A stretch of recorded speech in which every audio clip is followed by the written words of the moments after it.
My name is Shanker Pasupathy. I'm a gastrointestinal surgeon, and I've been involved in treating obesity and in weight loss for more than a decade now.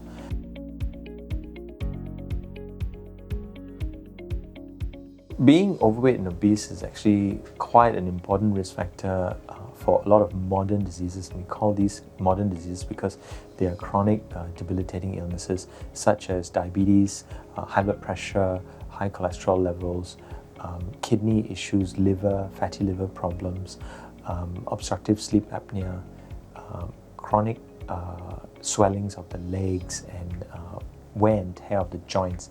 All of these problems are really related to the body carrying a lot more weight than it is actually designed to do.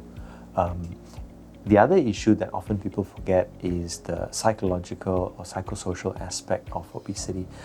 Because of being overweight or obese, people tend to be discriminated against, made fun of. So this really affects self-esteem, especially of teenagers and young adults as they're growing up and trying to look for jobs and establish relationships, get married, and that sort of thing. So obesity can be a huge problem, not just physically, but also medically and psychosocially.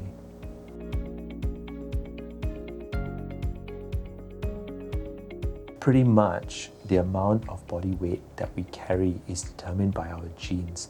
So if we look at your parents, relatives, you realize that most families, they tend to have similar looks. But what the genes actually do is they give us a genetic range. Now, our dietary habits and our lifestyle habits are very important to determine which end of that genetic range we are, whether at the higher end or the lower end. So what can we do about obesity? Well, we can't choose our parents, we're already born, but what we can do is we can change the way we eat, the kind of food choices that we make, and we can certainly change the amount of activity that we have in our daily life.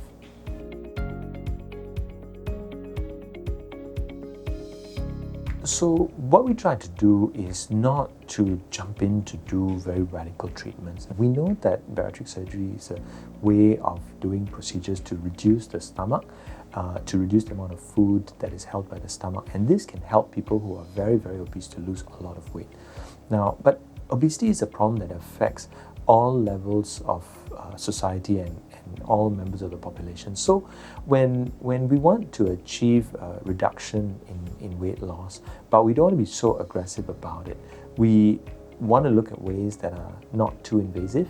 And so recently what we have is a new technology in the gastric balloon. How that works is that a balloon is placed into the stomach and it fills up the space in the stomach. And usually the balloon is about half a liter, it's about 500 mils, filling up the space, so making us have that sense of fullness, so you don't feel the urge to eat too much. Or if you eat a little bit, or just drink a glass of water, you start to feel quite full already. So that's a very useful way to kickstart the weight loss journey by getting people used to eating smaller portions.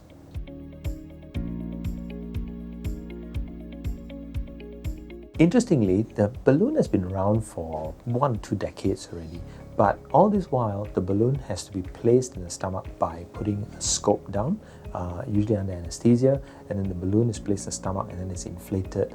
And 6 months or a year later, depending on the type of balloon, the scope has to be put back in to deflate and retrieve the balloon. Now, the new balloon on the market that we have, the Elipse Balloon, is a fantastic piece of engineering technology because it's small enough, it's the size of a capsule that can be swallowed, and once it's swallowed, the balloon is checked to be in position in the stomach, and then it can be inflated, and after it's inflated, the tube is just removed. So the balloon then stays in the stomach for 4 months, and then after 4 months, there's a stitch on the valve which dissolves away, and then the valve opens and the balloon will empty completely. And in thousands of balloons haven't been placed, and the risk of problems is extremely low. In fact, it's a 0 point something% only.